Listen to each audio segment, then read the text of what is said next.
Alright guys, welcome to how I trade covered calls. Now the nice safe thing about covered calls is that means you are writing calls. It means you own 100 shares of the underlying stock, and in this case it would be QQQ. That's what I write covered calls on. Unfortunately, since the stock price is about 180, you can only write covered calls in 100 share lots, which means you need like 20 large, which means some of you won't be doing this at first. You'll be utilizing some of the other methods I use to get up to that point. But when you get to covered call writing, it's actually a lot safer because there are two ways to win and one way to lose. Now, when you buy options, things could get a little dangerous. All right, let's bring this chart on over here. Let's say you buy an option and it expires in a week or 2 weeks, and you buy one, and the market just goes sideways like this. Well, the problem is time is not on your side when you buy options. They erode. They want to options start making money when the market drops or rises or moves around. But when there's no volatility, the market price just erodes, and you could lose money that way. You could lose money if the market goes the wrong way on you. And then the only way you can really win as an option buyer is if it goes the way that you planned it to go. So if you bought a put and you're an option buyer and it drops, you'll make money. If you bought a call and you're an option buyer, it'll go up. So you want things to happen as an option buyer. You can't have it go sideways, and you can't have it go the wrong way. Now, the nice thing about being an option writer, as in when you write covered calls, is if you sell an option and you want it to do nothing or go the wrong way, and then you just make money. So if it does nothing and it expires, and then you buy it back before expiration, you own the 100 shares again, and then you can rewrite again. Now, as a covered call buyer, as a covered call seller, what you don't want is the market to go down. That's a different type of writing options I'm not going to go into. So when you move in with your initial 100 shares of, say, QQQ, you have to know technical analysis, because you have to know when's a good time for me to get in. Okay. And the good time to get in is during a dip. All right. So, let's say right over here, you move in with your 100 shares, and then as things slowly start to climb, you can start writing covered calls.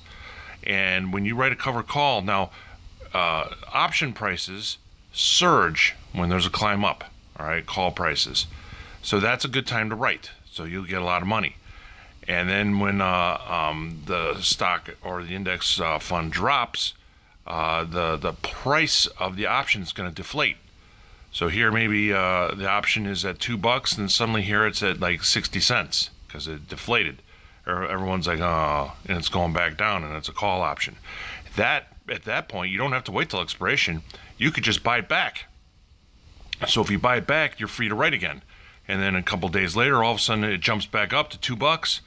You go ahead and write the $2, and then a couple days later, it drops back down to 60 cents, and you can buy it back. And you can just do that back and forth if the market's volatile enough, and you can make money that way. So as a covered call writer, you make money 2 out of 3 ways. If the market goes sideways, if the market goes up, and you lose if it goes down. So you don't really want it to go down. So you need to know technical analysis and knowing when's a good time to get in. So let's go to where we're currently at now. Where we're currently at now, the market is now dropping. We hit a top about right here, and this would not be a good time to get in with 100 shares of QQQ. I expect the market to sort of blow off steam down to maybe around right here, and then that'd be a good time to get in, and then you could start cruising and back on up again. Now, as for the indicators I'm using, I have 2 different rigs here. Here's another set of indicators I use. Now, if you want me to go over what indicators I use, I already went over that in my how to trade using a 45-minute window, and I showed you all the indicators I use for both these sets. So why don't you just refer back to that, because nothing's changed. So I use this rig, and I also use this rig to verify backup here of what's happening. So right here you can see that the red line crossed the green line. So red is bad. That means it's going to drop. So since that's happening, it's going down, and it probably won't hit a bottom. And on this ADX line, let me close this ad. probably won't hit a bottom until there's a cross again. So I'm watching this. This is probably going to go up. The green's going to go down. There's going to be action to the downside, and we're just going to wait and see what happens. So right now, it's not a good time to go in long. Right now, it's a good time to go in short. Now over here on this indicator that I have, I know this is the case because, okay, look at the slow stochastics. Looks like there was some deflation going on. Here was the top here. Here was the bottom. Let's go to the current. Okay. Now, once again, down here is the time to buy. Down up here is the time to sell. Okay, on this chart here. And when it's green, that means bottom. All right. So I could identify bottoms really easily. Identifying tops is a little tougher, but. And then here's the Bollinger Bands with an indicator in the middle, and you can see this is in the buy position, this is in the sell position up here. Now there was a bit of a climb while it's like hovering up here, okay, and that's why I went to the other page to see if this is a good idea. Where, okay, there's the crossover, so that's why it kept going up, and then it sort of topped. So the green crossed over the red in that same time period, so that's why I use that to double check my decisions in the market.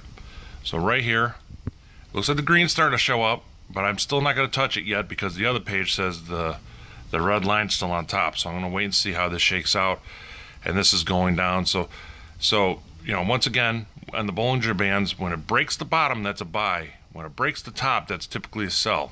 Okay. And the green, when it flashes green to the bottom, this has got to be the bottom, this has got to be the bottom, and this has to break the bottom of this Bollinger Band. So I mean, this is pretty solid, man. I mean, twice a month I see green bars, and this is at the bottom, and then this breaks the bottom, and it's a pretty obvious buy, and then it goes up. I mean, I show this to my friend, and he's like, well, let's back up the truck. You know what I mean? But you still have to learn how to read these correctly. And any questions, just email me at tradinginsider.com. I'm going to post this on my page. I may redo these videos a little bit later once I get some better graphics and a better way to assimilate the page while I'm talking. There's software programs that can do that. I'm lazy. I'm just using my phone now. But I think I pretty much got the message across on how this works. Don't forget to refer to my other videos on how I pick these indicators and where to get these indicators and how to sign up on TradingView.com. All right, thanks for watching. Bye-bye.